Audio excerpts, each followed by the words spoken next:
Numéro 1. Bien avant qu'Excalibur ne tire sa première épée, John Boorman courait déjà après un autre royaume, la Terre du Milieu. Au milieu des années 1970, il mit toute son âme à adapter Le Seigneur des Anneaux. Il dessina les costumes, construisit les maquettes, storyboarda chaque montagne et chaque ombre. Mais les studios prirent peur devant l'ampleur du projet. Trop étrange, trop cher, trop impossible. Boorman se retrouva avec des esquisses, des cicatrices et un besoin viscéral de terminer cette histoire coûte que coûte. Il transmuta donc cette perte en légende. Les hobbits devinrent écuyers, les elfes devinrent chevaliers. Et du monde inachevé de Tolkien naquit celui du roi Arthur. Plus vert, plus ambiant, plus mythique que mémoriel. Des années plus tard, Boorman appela Excalibur le film qui avait cicatrisé une blessure. L'échec d'une fantaisie en avait forgé une autre, preuve que certains rêves ne meurent pas. Ils changent simplement de forme et tirent l'acier. Mais une fois cette épée levée, Boorman ne s'arrêta pas à une seule légende. Il partit à la conquête de toutes, pour forger un univers arthurien trop vaste pour être contenu dans un seul récit. Numéro 2.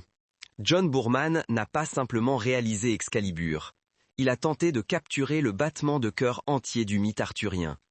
Sa source, le Morte d'Arthur de Thomas Malory, s'étirait sur 1000 pages de batailles, de trahisons et de visions. Mais Boorman ne courait pas après l'exactitude historique. Il courait après le sentiment. Un mythe raconté à travers la lumière, le métal et la folie.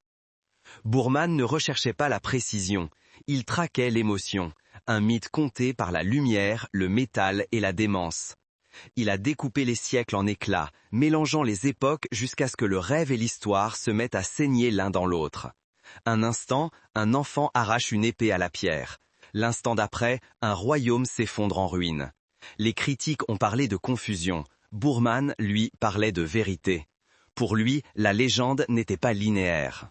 C'était une tempête de mémoire, tournant en boucle à l'infini.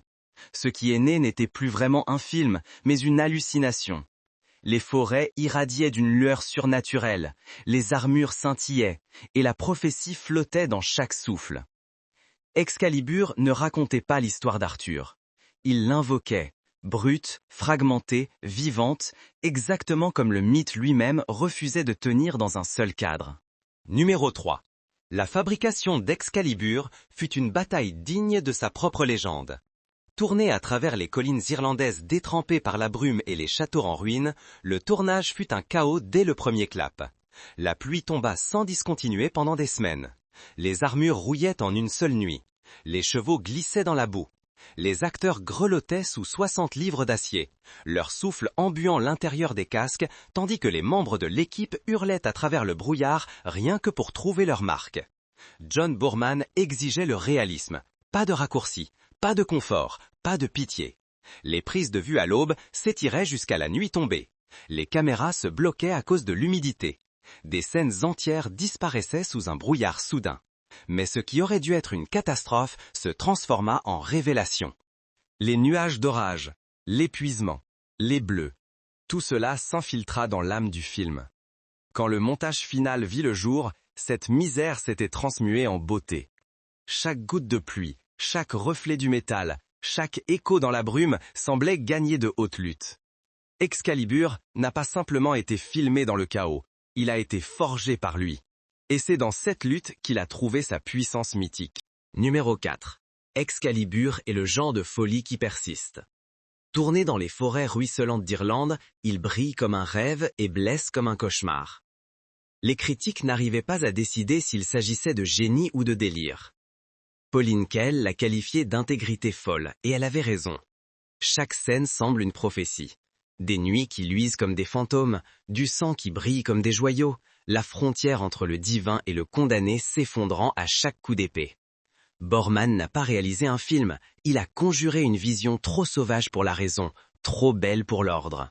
Et quand la lame finale a capté le soleil, ce n'était pas seulement une histoire qui se terminait, c'était un monde qui se consumait lui-même dans la mémoire. Numéro 6. À l'écran, Merlin et Morgan s'affrontent comme le feu et la glace. Un duel de puissance, d'intelligence et de fureur. Hors écran, leur tension était tout aussi réelle. Nicole Williamson et Helen Mirren s'étaient brouillées des années plus tôt lors d'une production théâtrale tumultueuse de Macbeth. Leur dispute était si violente que les membres de l'équipe les maintenaient séparés dans les coulisses. Quand John Boorman les a réunis dans Excalibur, tout le monde a cru qu'il était fou. Il ne l'était pas, il calculait. Boorman pensait que la friction pouvait faire jaillir la vérité, qu'une rancœur authentique pouvait nourrir le mythe. Et c'est ce qui s'est passé. Leur scène crépite d'un malaise palpable. La patience lasse de Merlin qui se heurte à la froide défi de Morgane. Chaque regard, chaque souffle coupé semble chargé de quelque chose de plus profond que le simple jeu d'acteur. À la fin du tournage, l'hostilité s'était muée en respect. Le même feu qui les avait autrefois divisés forgea une alchimie inoubliable. Leur querelle n'a pas brisé la magie, elle est devenue la magie. Sur un plateau rempli d'armures et de brouillard, c'est leur tempête à eux qui a fait revivre Camelot. Numéro 7. Dans les légendes, c'est Namou qui piège Merlin et lui vole sa magie. Mais Boorman avait d'autres projets. Il a fusionné les mythes, réécrit les destins et a attribué cet acte de trahison à Morgana, fondant en un seul sortilège hypnotique la luxure, la jalousie et l'ambition. La performance d'Helen Mirren a transformé la scène en quelque chose de primal. Pas une sorcière qui vole la sagesse, mais une femme qui s'empare du pouvoir. Ce fut un changement audacieux qui a modifié l'âme même de l'histoire. Le divin devint humain. Le sacré devint charnel. Morgana n'a pas simplement hérité de la sorcellerie de Merlin. Elle a hérité de sa tragédie. Et à cet instant précis, Excalibur a cessé d'être un récit de dieux et de rois pour devenir une histoire de désir qui consume le destin. Numéro 8. Dans Excalibur, chaque nuance portait une signification. Chaque teinte était un sortilège. John Boorman n'a pas simplement tourné en couleur, il a parlé à travers elle. Le vert symbolisait la naissance et le renouveau. L'argent portait le poids du destin, et le rouge incarnait la tentation, le sang et la ruine. Lorsque le règne d'Arthur débuta, l'écran vibrait de vie. La lumière du soleil perçait à travers des voûtes d'émeraude. Les armures reflétaient l'éclat d'un royaume en pleine floraison. Mais les couleurs évoluèrent avec l'histoire. La trahison s'insinua alors que les verts s'estompèrent, que l'argent ternit jusqu'au gris, et que la gloire de Camelot pourrit en poussière. Au moment où Arthur chevaucha vers sa bataille finale, la palette du film s'était vidée de son sang. Le monde était pâle, épuisé, comme s'il se lamentait sur lui-même. Boorman n'a pas expliqué la chute d'un royaume. Il a fait en sorte que le spectateur la ressente, une couleur mourante après l'autre. Quand la lumière finit par se briser sur l'eau, ce n'était pas seulement la fin d'un film, c'était une prophétie accomplie dans le langage de la décadence. Entends-tu l'acier qui appelle depuis la brume? Si tu veux retourner au bord du champ de bataille et voir le destin étinceler contre le fer, tu peux te procurer ton propre exemplaire grâce au lien ci-dessous. DVD, Blu-ray ou même VHS si t'es old school. Merci pour ton soutien, ça compte énormément. Maintenant, chevauchons à nouveau vers la légende. Numéro 9. Lorsque les épées se rencontrèrent sur le champ de bataille, Excalibur ne rugit pas, elle chanta.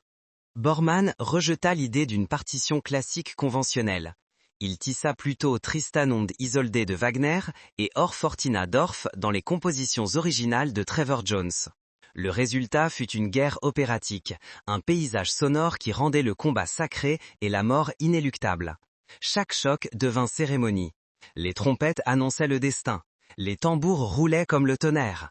Les chœurs s'élevaient au-dessus du feu et du brouillard, transformant le carnage en chœur. Même les scènes d'amour se gonflaient d'une majesté tragique, comme si chaque émotion à Camelot n'existait que pour être chantée. Lors de la bataille finale, le crescendo de Wagner enveloppa la chute d'Arthur tel un requiem. Ce n'était pas seulement une musique soulignant la légende, c'était la légende elle-même, vibrant à chaque coup, chaque cri, chaque battement de cœur d'une gloire condamnée. Numéro 10. Avant qu'Excalibur ne puisse revendiquer son mythe, il fallut qu'il se dresse quelque part d'ancien. Boorman le trouva au château de Cahir, en Irlande, une forteresse normande taillée dans la pierre et la pluie, encore hantée par de vraies guerres. C'est là qu'il mit en scène la bataille qui couronna Arthur, inondant les murs de boue, de brume et de sang. Les acteurs combattaient en armures authentiques, glissant dans la fange, tandis que la rivière en contrebas rugissait comme un témoin. Ce n'était pas de la magie cinématographique, c'était l'histoire qui prêtait ses os à la légende. La mouche sur ses murs avait vu des siècles de bataille, et sous l'objectif de Borman, elle reprenait vie. Le fossé était la rivière Suire elle-même, qui encerclait le château comme le temps refusant de s'achever. Les visiteurs peuvent encore aujourd'hui se tenir à l'endroit où Arthur s'agenouilla, entendre cette même eau gronder sous les remparts et sentir l'air vibrer de mémoire. Pendant un bref instant détrempé par la pluie, en 1981, l'histoire et le mythe partagèrent le même souffle. Numéro 11. Lorsque Excalibur fut assemblé pour la première fois, ce n'était pas un film, c'était un monument. Le montage original de John Boorman durait plus de 3 heures, gorgé de quêtes, de visions et de sous-intrigues qui retraçaient l'ascension complète et la chute de Camelot. Mais Warner Bros. Régimba. Le studio voulait quelque chose de plus mince, de plus rapide, une fantaisie qui puisse tenir en une seule soirée. Boorman fut contraint de couper près d'1 heure de pellicule, réduisant des siècles de légende en un rêve fiévreux d'images et de lumière. Parmi les scènes perdues figurait un moment de pure chevalerie, Lancelot sauvant Guenièvre d'une bande de brigands dans la forêt, un instant aperçu uniquement dans une bande-annonce préliminaire avant de disparaître à jamais. D'autres coupes remodelèrent des distincts, raccourcissèrent des duels et firent taire des personnages secondaires dont les arcs narratifs étaient censés faire écho à celui d'Arthur lui-même. Le film final possède une dimension mythique parce qu'il avance comme la mémoire, fragmenté, hanté, inachevé. Ce que le public vit en 1981 n'était pas la totalité d'Excalibur. C'était ce qui restait après que Camelot lui-même fut tombé sous les coups du temps. Numéro 12. La légende arthurienne raconte l'existence de 2 lames. L'épée dans la pierre qui prouva le droit de naissance d'Arthur et Excalibur, l'arme enchantée qui lui fut offerte plus tard par la Dame du Lac. Mais John Boorman choisit de les fusionner, forgeant une unique épée du destin qui portait à la fois la fonction et la malédiction des deux. Ce fut un choix radical qui réécrivit des siècles de mythes en faisant s'effondrer prophéties et récompenses en un seul et même symbole étincelant de puissance divine. Cette Excalibur n'était pas seulement une arme, elle était un miroir. Elle reflétait chaque triomphe, chaque trahison, chaque goutte de sang versée pour défendre ou défier son roi. La décision de Boorman donna au film son cœur battant. Au lieu de 2 récits séparés par la tradition, il n'y avait plus qu'une seule lame qui les unissait tous, de la pierre au lac, de la promesse à la ruine. Lorsqu'elle finit par sombrer sous les eaux, ce n'était pas simplement une relique qui rentrait chez elle. C'était la fermeture d'un cercle qui avait commencé par un unique geste du destin. Numéro 13. Lorsque le tournage d'Excalibur s'est achevé, ces reliques n'ont pas disparu. Elles se sont endormies. La cuirasse d'argent de Morgane, aux courbes serpentines et scintillantes, n'a jamais été mise aux enchères ni reléguée dans un entrepôt. Le réalisateur John Boorman l'a conservée chez lui, exposée sous la lumière irlandaise comme un sanctuaire dédié au monde qu'il avait créé. Des décennies ont passé, la poussière s'est accumulée, mais l'armure n'a jamais perdu son éclat. Elle est restée un fantôme de Camelot, un fragment de mythe qui refusait de s'effacer. Puis Boorman a tenu une promesse. Dans son testament, il a ordonné qu'après sa mort, l'armure de Morgane soit rendue à sa véritable propriétaire, Dame Hélène Mirren. Un symbole de respect, de réconciliation et de mémoire. 2 artistes à jamais liés par une seule et même histoire envoûtante. Ce n'était pas seulement un costume, c'était une relique, attendant de retrouver sa reine. Et lorsqu'elle le fera, elle refermera un cercle forgé dans l'argent et le destin. Numéro 14. Avant de régner sur des galaxies ou de brandir des épées sur des champs de bataille lointains, ils n'étaient que de jeunes acteurs transpirant sous de lourdes armures. Le casting d'Excalibur avait, sans le savoir, réuni un futur panthéon. Liam Neeson dans le rôle du fougueux Gouvin, Patrick Stewart dans celui du noble Léodagan et Gabriel Byrne dans celui du condamné Uther Pendragon. Aucun d'entre eux n'était encore une star. Ils étaient des inconnus qui se battaient à travers le brouillard, la boue et les aubes glacées d'Irlande, gagnant leur titre de chevalier à la dure. John Boorman les traitait comme des apprentis du destin, les soumettant à de véritables entraînements à l'épée, à des marches à l'aube et à d'interminables reprises jusqu'à ce que l'épuisement devienne partie intégrante de leur performance. On peut le voir dans leurs yeux, ce mélange d'émerveillement, de fierté et d'incrédulité. Des années plus tard, Chacun partirait commander des royaumes à sa mesure. Neeson dans Kingdom of Heaven, Byrne dans Vikings, Stewart dans Star Trek. Mais avant de régner sur des mondes, il s'agenouillait dans la boue de Camelot, apprenant ce que signifiait vraiment servir la couronne. Numéro 15. Avant Excalibur, l'industrie cinématographique irlandaise respirait à peine.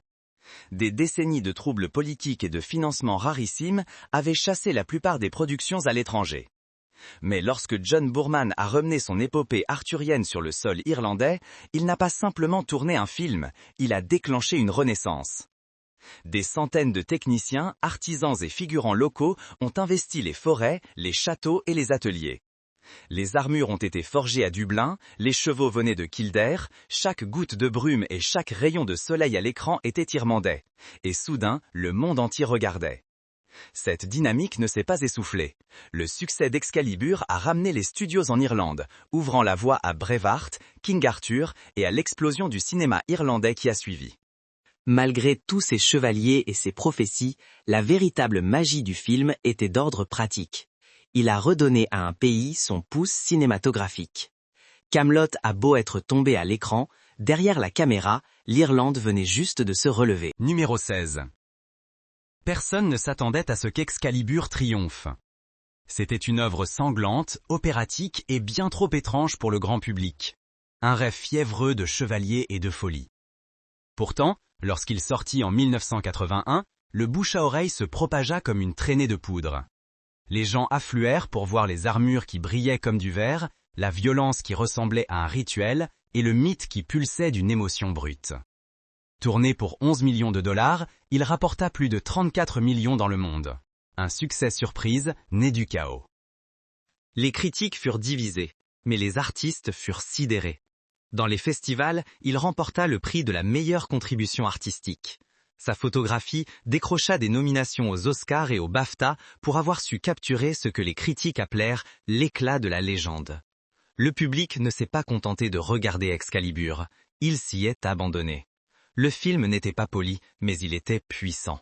Comme l'épée elle-même, il était imparfait, lumineux et inoubliable. Un rappel que l'imperfection peut encore faire fortune. Numéro 17. Lorsque Excalibur est enfin sorti dans les salles, les critiques ne savaient pas où le classer. Était-ce de l'art ou de la folie? Une fable ou une hallucination? Le New York Times l'a qualifié de « magnifique absurdité, beautiful nonsense ». D'autres l'ont trouvé visionnaire. Mais le public, lui, s'en moquait. Les spectateurs quittaient la salle hébétés, hantés par des armures d'argent qui scintillaient à travers la brume et par des visages qui semblaient taillés dans la légende. La vision de Boorman n'était pas faite pour être comprise. Elle était faite pour être ressentie. Chaque plan miroitait comme un souvenir. Chaque scène était rêvée plutôt que mise en scène. C'est pourquoi, des décennies plus tard, le film défie encore toute catégorie. Trop étrange pour le réalisme, trop émouvant pour l'ironie, Excalibur perdure comme quelque chose de plus rare, un sortilège cinématographique. On ne l'explique pas, on tombe simplement sous son charme. Numéro 18. Chaque génération de rêveurs trouve son propre glaive à dégainer. Et pour les cinéastes modernes, Excalibur fut cette lame. Des réalisateurs comme Guillermo del Toro, Zack Snyder et Ridley Scott l'ont tous cité comme une boussole créative. Del Toro a un jour déclaré qu'elle s'était gravée dans ses yeux pour toujours, inspirant le mythe étincelant et l'ombre de Le Labyrinthe de Pan. Snyder en a repris l'éclairage opératique pour 300 et Man of Steel, tandis que Ridley Scott en a fait écho au réalisme brut et à la grandeur dans Gladiator et Kingdom of Heaven. Boorman n'a pas seulement adapté le mythe, il a réécrit la manière dont celui-ci pouvait paraître, se sentir et résonner. Son monde de brume, de sang et de prophétie est devenu la grammaire visuelle de toutes les épopées modernes qui ont suivi. On peut suivre la lueur d'Excalibur dans chaque épée tirée du fourreau, chaque héros racheté, chaque légende ressuscitée. Ce n'était pas seulement un film, c'était un sortilège qui n'a jamais cessé de résonner dans l'âme du cinéma.